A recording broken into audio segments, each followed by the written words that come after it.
Hi everyone, welcome back to the channel. So today I'm looking at the 2015-16 Juventus Away Shirt worn by the old lady during the 2015-16 Serie A season. Design wise, this shirt is really nice to look at.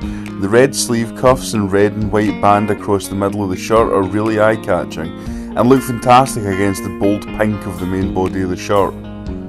The badges in this shirt also look great.